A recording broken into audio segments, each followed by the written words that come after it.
سلام دوستان عزیز، امید است جور و صحتمند و سرحال باشید. دوستان براتون امروز یک خبر فوق العاده عالی آوردیم براتون. میخوام امروز دیتابیس روزنامچه رو براتون معرفی کنم. دیتابیس روزنامچه چی هست؟ دیتابیسی که ما یک سیستم همکارا و کاربردی رو که به شما کمک میکنه تا کسب و کار خود را بسیار به خوبی مدیریت کنید. و این سیستم برای مدیریت فروشگاه ها، سوپرمارکت ها، انبارداری، حسابداری طراحی شده. و به شما این امکان میده که بسیار به راحتی اجناس را اضافه کنین، خریداری کنین و از شرکت هایی که ثبت شده پیش شما و سپس به مشتری ها او را بفروشین.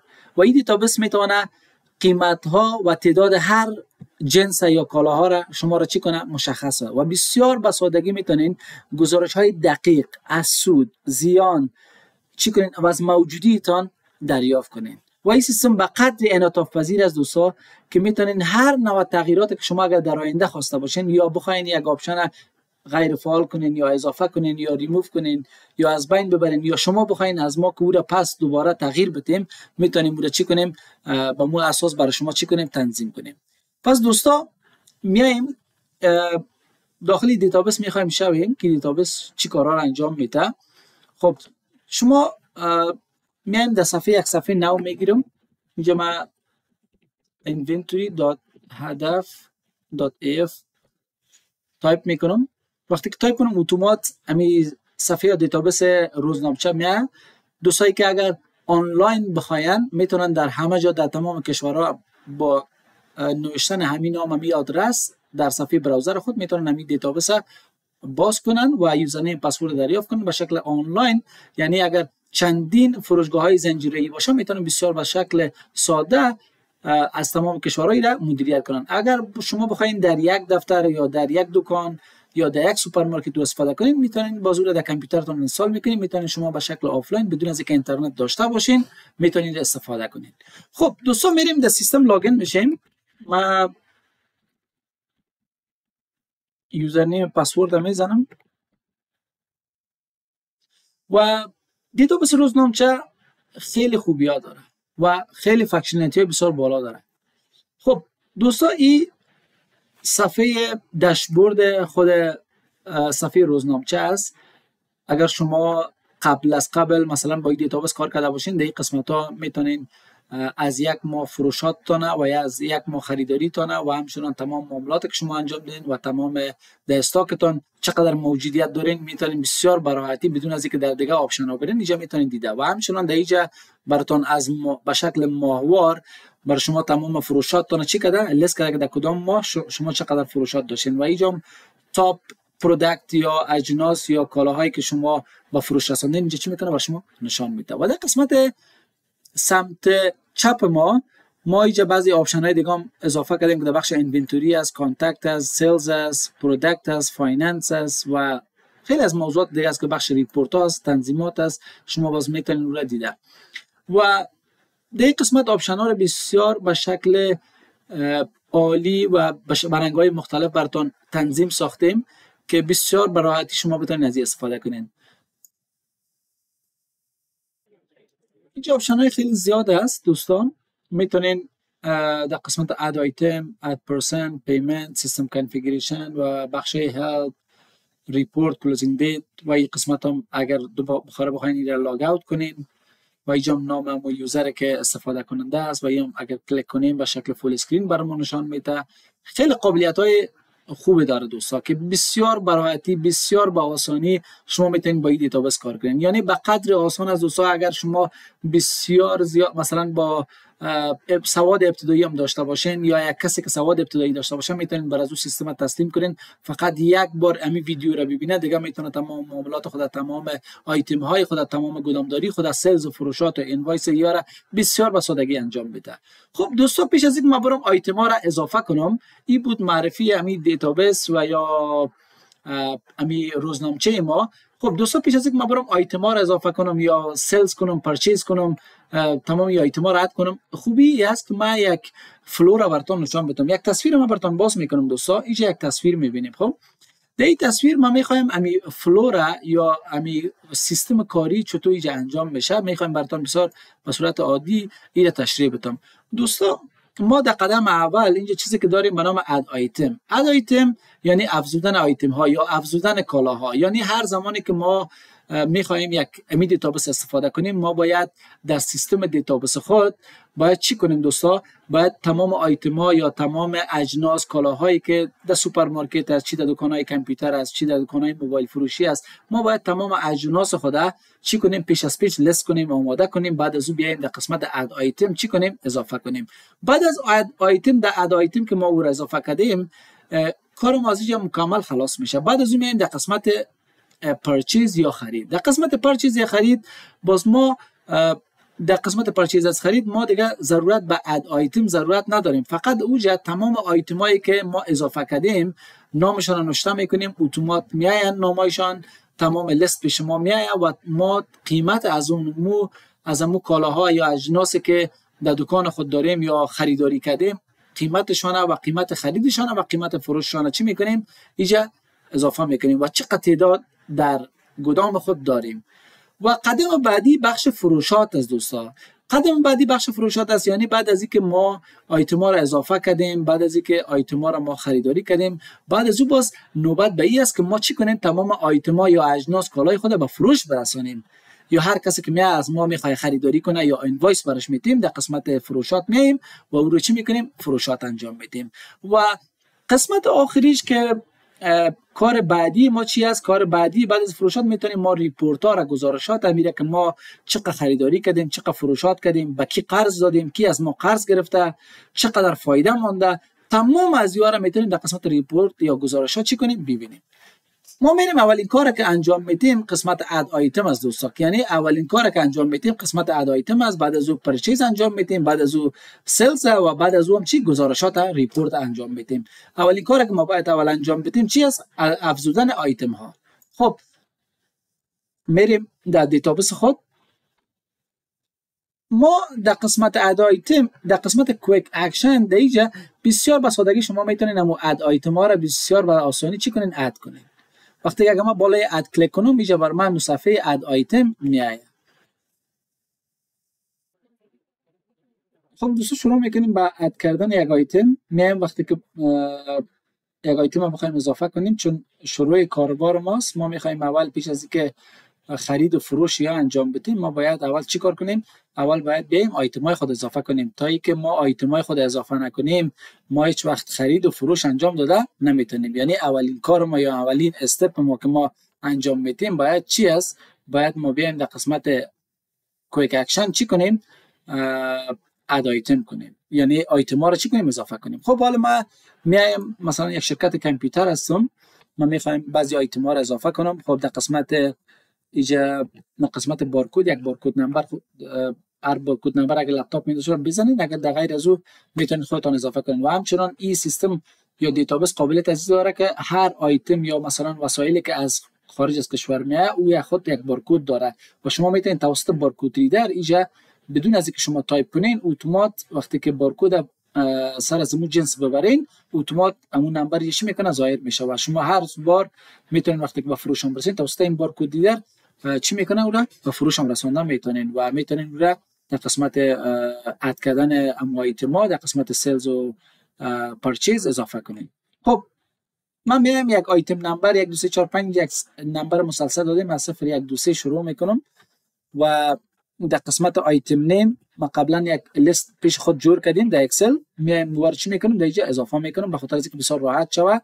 در قسمت آیتم مثلا یک لپتاپ است دل 5520 است، آی 5 است، 512 جی بی رمش است، 16 جی بی رمش است، بخشین هارد دیسکش است، اس اس دی و رمش اینا قدر تاج است، نیو برند است و هیچ است. و در قسمت پروداکت میگم دل لپتاپ است و امی کاتگوریش چی می باشه؟ کاتگوریش مربوط چی میشه؟ لپتاپ می باشه، به خاطر از اینکه ما بسیار ساده بتونیم رو باز فیلتر کنیم.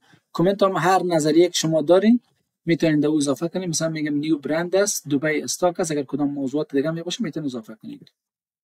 خب میگه دوپلیکیت است. ببینید دوستا وقتی که زمانی که شما یک چیز را نوشته میکنین او کد نمبرش یعنی دوپلیکیت می باشه او را قبول نمیکنه. یعنی این سیستم قابلیت از این داره که حتی سیستم هایی که مثلا یا دیتایی که شما دوپلیکیت داشته باشین یا سیم سریال نمبر یا بارکد باشه با زور باعث دوپلیکیت میشناسه. و همچنین در هر بخشش مثلا اگر شما یک آیتم اضافه کنین و در او مثلا از استاک اکسپایر شده باشه یا دوباره بخواین او را اد کنین با سیم نیم با سه چیز باز قبول. میریم یک آیتم دیگر اضافه میکنیم، یک کد نمبر برش پیدا کردیم، یک. خب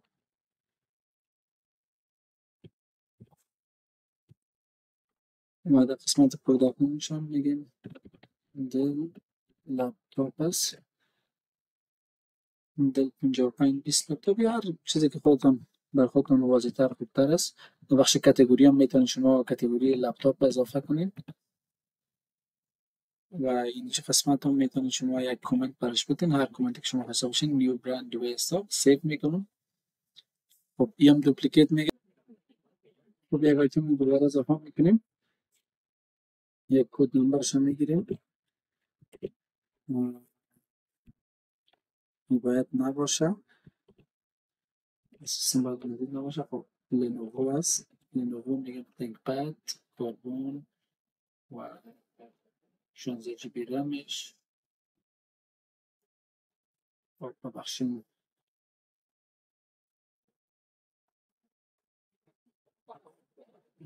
قسمت ریتینگ دوباره اضافه میکنم.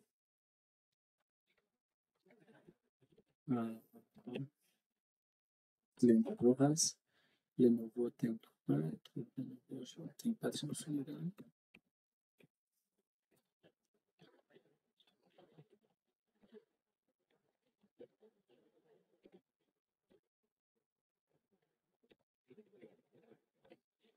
خب قسمت پرودکت میگه لنوو لپتاپ.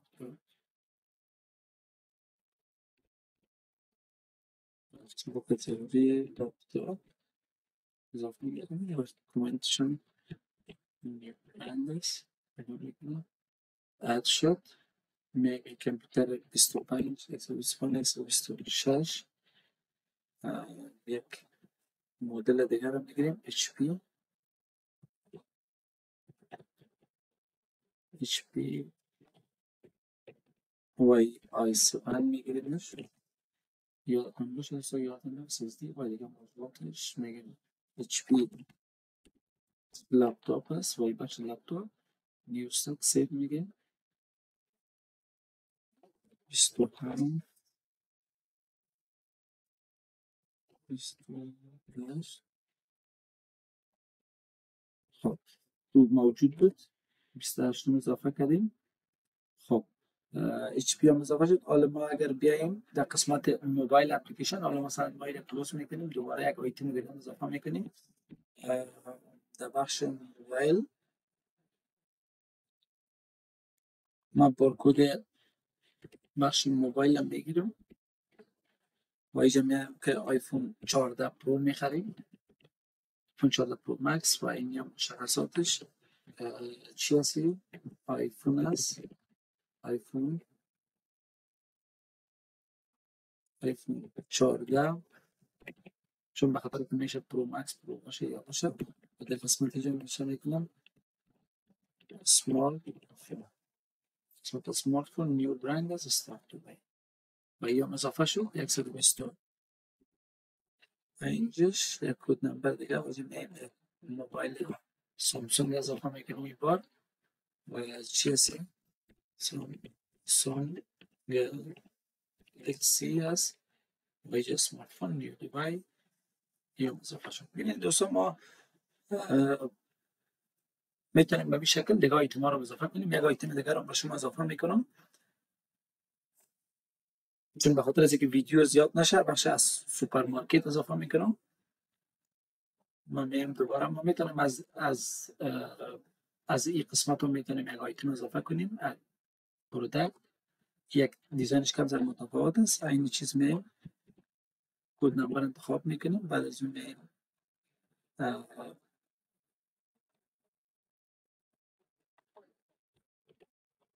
اینجا رایس میگیریم، میشه که واجی عزیز رایس 5 کیلو یا 7 کیلویی، یک سیره روژنیکس رایس واجی عزیز.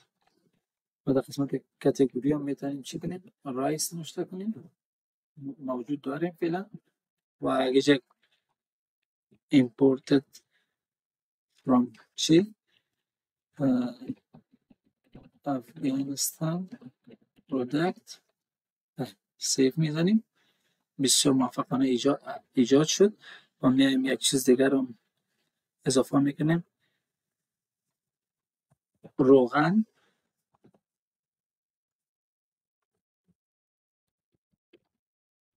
اویل، مثلا مومن 10 kg نیو های کوالیتی. اینجا برندش چی است؟ اویل است. اویل اینجا چی میزنیم؟ اویل افغانستان پرودکت اضافه میکنیم. بسیار ساده اضافه شد. دوستان این بود طریقه اد کردن آیتم ها یا اجناس یا کالاها چی در سیستم. یعنی بسیار به شکل ساده و آسان هم از اون قسمت میتونیم دوستان، هم از قسمت انونتوری اد آیتم. اینال کار بعدی ما همونطور اگر یادتان باشه، کار بعدی ما گفتیم چی است؟ در این تصویرم اولین کار که انجام میدیم، میایم تمام آیتم های خود اضافه میکنیم. بعد از اون باز در بخش پرچیز میایم در قسمت خریداری انجام میدیم. بعد از اون باز سلز و فروشات خود. قسمت اول یا اپیزود اول خلاص شد. بخش دومش بخیر، در بخش دوم ویدیو براتون نشان میدیم که چطور پرچیز کنیم. اینجا فقط امرال نشان میدم. مثلا همون جنسایی که من اگر یادتون باشه تصمیم گرفتم که به این به فروش یعنی خریداری کنم. یکی آیفون بود. وقتی که من بزنم اینجا میبینین آیفون 14 پرو مکس، این رو من میخواستم اسمارت فون بود. و اینجا آیفون مختلف است که من قبلا رو خریداری کردیم. و اینجا میتونیم اینجا بسیار ساده چی کنیم وارد تمامشه. اینجا کوانتیتیش و ای که باکس است، کیجی است، چی است، و اینجا تاریخ اکسپایر دیتش و اینجا بخش قیمتش و اینجا توتالش چی میکنم برای من نشان بده. این بخیر ایره دیگر روز براتون کار میکنم که چطور کار میکنه و چطور تنظیم میشه. بسیار ساده به اون شکل چی میکنیم اضافه میکنیم. خب تشکر بسیار دوستان. انشالله بعد ویدیو بعدی را به خاطر پرچیز آیتم ها یادتان نره و چنل ما را سابسکرایب کنین و همچنان با دوستا شیر کنین. اگر میخواین از این دیتابیس استفاده کنین، چون یک دیتابیس جامع، یک دیتابیس کاملا عالی و بسیار ساده و آسان، دیدیم که ما چطور آیتم ها رو بسیار آسانی اضافه کردیم. تشکر بسیار زیاد.